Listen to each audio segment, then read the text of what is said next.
Hola inversores, soy Eduardo de Inversores Sin Fronteras y hoy vamos a hacer un vídeo pensando ya en 2024.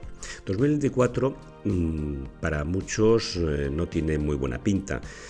Parece que a todos se nos ha olvidado que estamos pensando en escenarios de recesión. El tema de la subida de tipos parece que no ha tenido ningún impacto sobre la economía y la tendrá. De hecho, si veis los telediarios veréis movimientos en Alemania, en Francia, en Estados Unidos tenemos las elecciones. Entonces va a ser un año complicado, ¿no? Pero como siempre me preguntan, muy bien, está la cosa muy mal, pero ¿en qué se puede invertir? Pues bien, en casi todo. Yo diría que siempre se puede invertir, aunque estemos en recesión, aunque estemos en un momento que las bolsas están en máximos, ¿no? Siempre se puede invertir. Lo único que hay que tener en cuenta es nuestro perfil y el plazo de inversión. Como siempre, si os gustan estos vídeos, darle al like, suscribiros y activar las notificaciones. Antes de nada quería hacer una visión sobre la situación de cada una de las personas que quieren invertir. Hay varias situaciones, ¿no? La primera de ellas, que tus ingresos sean mayores que tus gastos y que se mantengan estables. Una segunda posición es que tengamos unos ingresos mayores que los gastos, pero que es posible que se reduzca, ¿no? Si vemos que estamos en una situación económica o de recesión y que nos puede afectar a nuestro trabajo o que nos puede haber una zona de despidos, pues eso lo tenemos que tener en cuenta. Y una tercera posición en la cual nuestros ingresos no cubren nuestros gastos, ¿no? Entonces, en ese sentido, en el primer caso, creo que es el momento y es la situación más apropiada para empezar a invertir. En el segundo caso, tenemos que intentar apuntalar y asegurar nuestras finanzas. Y en el tercer caso, yo creo que tenemos que hacer unos deberes antes, como puede ser pues mejorar nuestros ingresos, reducir nuestros gastos, pero que en el escenario todo el mundo puede pensar en invertir. En el caso del primer caso, de una forma más inmediata, y en el tercero, pues posiblemente tengamos que hacer reajustes en nuestra economía y también podemos hacer formarnos y prepararnos para empezar a invertir. Bien. Hay varios planteamientos. Aquí le tenemos al capitán Edward Smith, que fue el capitán del Titanic, y muchas veces muchos gestores que conocemos pues se comportan como él, ¿no? Máquina a tope y me olvido de lo que pueda pasar. Vuelve la cantinela esa de que la bolsa siempre sube, que no es cierto, y de hecho esta semana el índice Nikkei, después de 34 años, que esos son 408 meses, vuelve a estar en máximos. En 1990 parecía que Japón era imparable y después se ha tirado 34 años. O sea, hasta este mes no ha recuperado los niveles que tenía hace 34 años. Pero bueno, en líneas generales, si tomamos el S&P 500, puede haber unas caídas y eso lo tenemos que tener en cuenta, ¿no? Que podemos chocar con un iceberg y en este caso, pues tirarnos la media. La estadística habla de una caída del 42%. Un 42% es una caída sustancial, pero yo las he conocido, y alguno de vosotros seguramente las ha sufrido. Y la media, pues habla de que cuando hay caídas, pues te puedes tirar 2 años en situación negativa, Estamos hablando del S&P 500. Pero también hay que ver la parte positiva, en el cual pues ha habido momentos de ganar ese casi 160% y estar 61 meses subiendo, ¿no? Esa es una posición, esa es la de estar invertido, pero hay que estar invertido con cabeza, hay que ser consciente que podemos tener importantes caídas e importantes revalorizaciones, y por eso lo que decíamos al principio de tener ajustadas nuestra economía, nuestros ingresos y gastos. O hay otra gente que dice, debo ser muy prudente, ¿no? Y dice, lo guardo bajo el colchón. Bueno, pues que sepáis que desde el IPC, teniendo en cuenta en el caso de España, pues desde hace 23, 24 años, pues la media ha sido un menos 2,5. Quiere decir que si nosotros no hacemos nada con nuestro dinero, si no lo tenemos, pues bueno, lo que tenemos que hacer es procurar ganarlo, ¿no? Pero si no lo tenemos, si lo tenemos y lo dejamos bajo el colchón, Posiblemente nos salvemos de esas caídas importantes, pero también nos perderemos subidas, revalorizaciones también importantes. Pero el IPC nos irá cogiendo parte de nuestro dinero, ¿eh? O sea que ojito con dejar nuestro dinero bajo el colchón, porque eso, acertar el momento en el cual hay que estar debajo del colchón es difícil, ¿eh? Por eso es mejor ser un inversor prudente que dejarlo todo a expensas de no perder, ¿no? Ese miedo que nos puede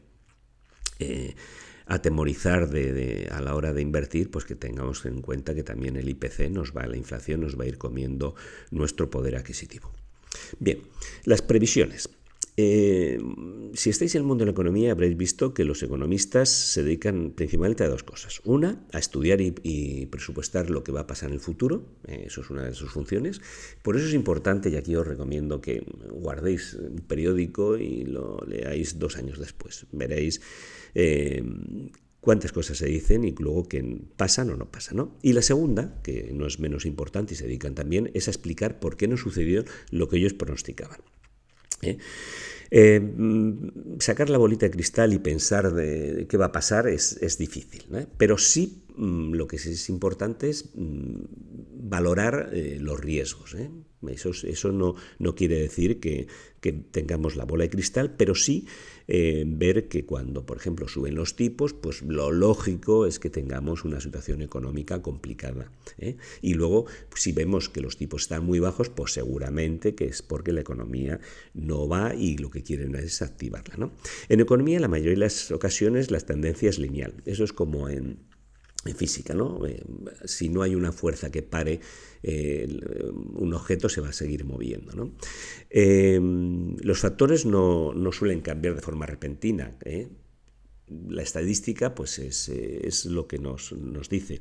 La única variable que no solo puede sacudir, sino evolucionar y transformar la economía es la tecnología. Pues es cierto, los impactos en tecnología son importantes. Hace, no sé, 40 años, ¿quién iba a pensar que la telefonía móvil iba a llegar a los niveles en los que estamos? Ahora, por ejemplo, un poco el punto, pues la inteligencia artificial, pues puede ser que sea un vector de crecimiento, pero puede ser que no sea este año, sino que posiblemente en los años venideros.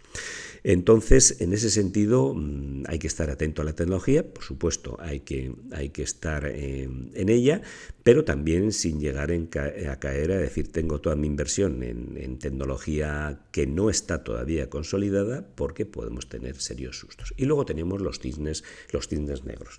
Los que tenemos unos añitos ya hemos visto, por ejemplo, cuando pasó el tema de las crisis subprime, ¿no? Que sobre el 2008, o vimos también en la crisis del euro, o vimos una pandemia, ¿no? Entonces esos acontecimientos impactan de forma notable en las bolsas. Lo único que esos efectos se suelen recuperar, como han sido pues, en el caso de la pandemia. Las pandemias o nos morimos todos o tarde o temprano la economía vuelve a florecer.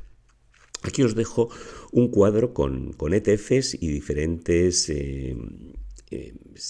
sectores en los cuales cómo han evolucionado desde 2011 hasta 2023.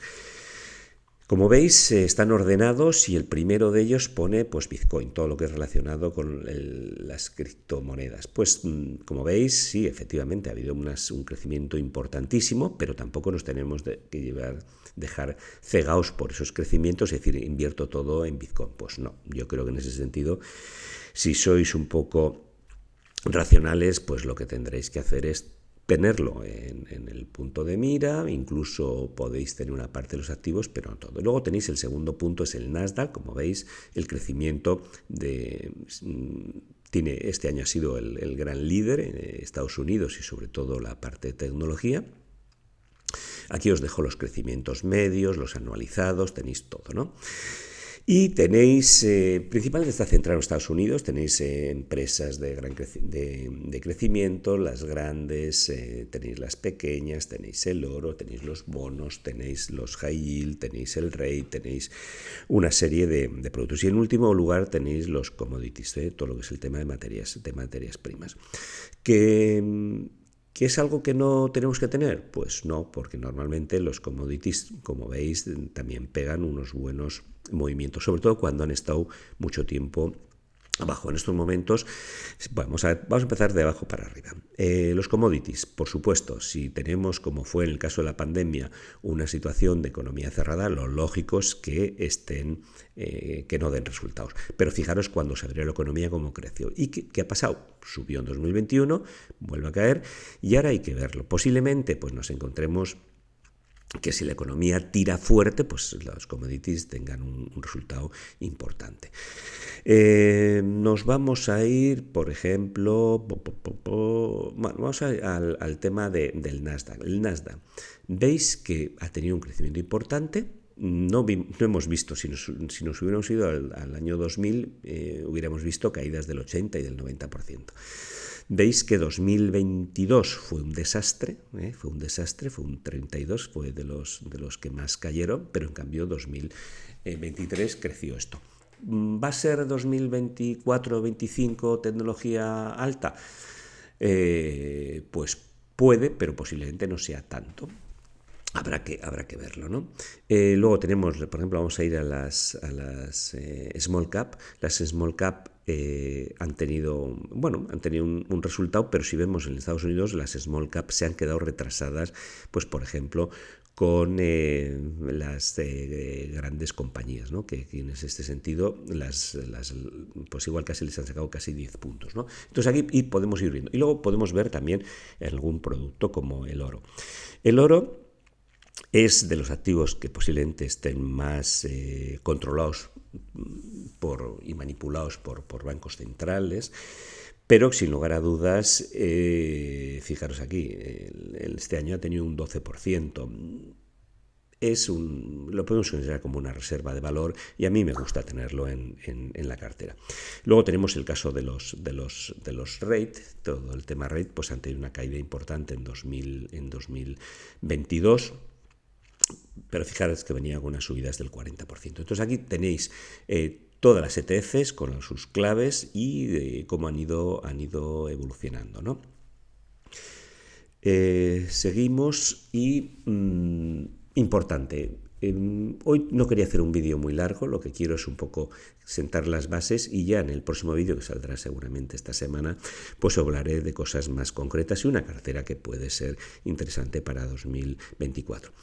Lo importante, y no se nos tiene que olvidar, es afianzar nuestras finanzas, ajustar los gastos. Estamos en una situación en la cual, si realmente 2024 se complica, pues tener unos gastos excesivos frente a nuestros ingresos, pues nos puede dar problemas.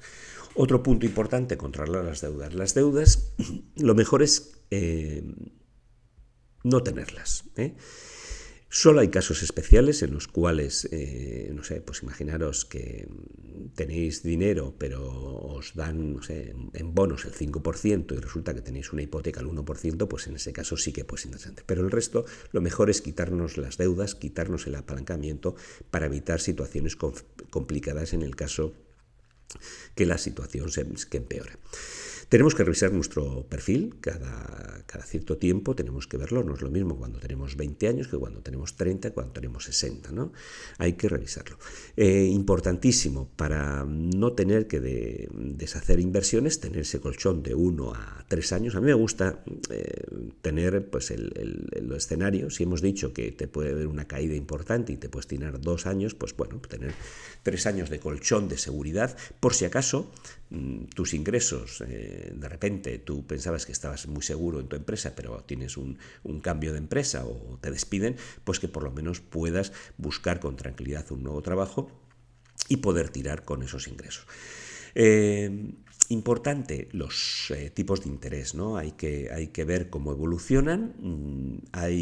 Seguramente será una oportunidad en economías sólidas como puede ser la de Estados Unidos, pues aprovechar los bonos están en niveles de 5, 5,5, pues si realmente los tipos de interés bajan, pues ahí puede ser una situación interesante para estar. En otras economías que estén muy complicadas, pues bueno, habrá que ver, recordar, desempolvar aquel cuaderno que todos tenemos, o por lo menos en nuestro recuerdo, de cuando hubo la crisis del euro, que pasó con Grecia, con España, con Portugal. Los tipos de interés, pues ver si nos atrevemos a coger deudas de estos países, ¿no? Diversificar los activos, por supuesto. Yo creo que es como cocinar, siempre os digo que no es cuestión de tener un activo, agarrarse a ese activo. Si sale bien, la concentración va muy bien, pero si sale mal, te puedes hundir con ello, ¿eh? Y recordar que una caída del 50% supone que tienes que el próximo año ganar el 100%, ¿no?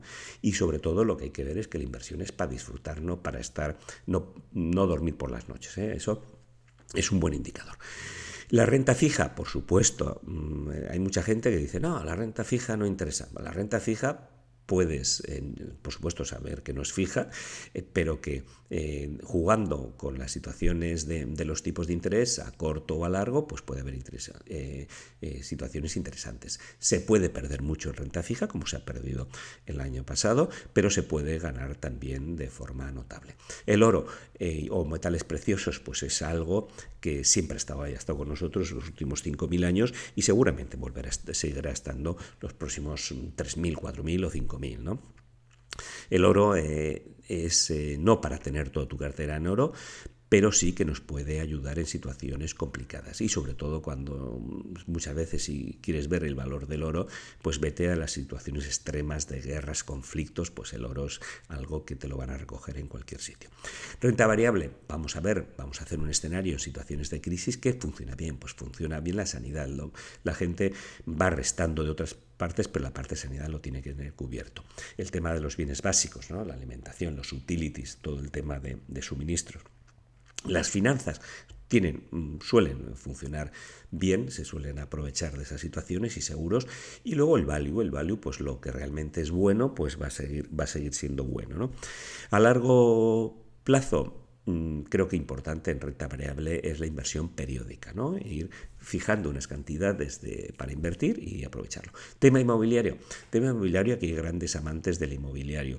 Yo siempre digo, hay que tener inmobiliario, pero no tengamos todo en inmobiliario. El inmobiliario, una cosa buena que tiene es que son bienes reales, pero por otro lado son a veces poco líquidos, ¿no? Y fijaros, ¿no? Y es un ejemplo un poco duro, ¿no? Pero fijaros en Gaza, tú que tengas una casa y te desaparece, eso también países como Alemania pues lo tienen claro, ¿no? Entonces es importante estar en el inmobiliario, por lo menos asegurar, como antes decía, no dormir debajo de un puente, pero tampoco carguemos todo en inmobiliario. Y luego en situaciones como en legislaciones como la española, con el tema de la ocupación o el tema del impago de los alquileres, también lo tenemos que tener en cuenta. Entonces, en el próximo vídeo, que va a salir en los próximos días, hablaré un poquitín de una cartera sencilla para la gente que empieza y que puede intentar hacer una cartera para 2024. Como siempre, si os ha gustado, darle like, suscribiros, activar las notificaciones y compartirlo en vuestras redes sociales. Vuestros comentarios son muy interesantes para crear nuevos contenidos. Muchas gracias y nos vemos en el próximo vídeo.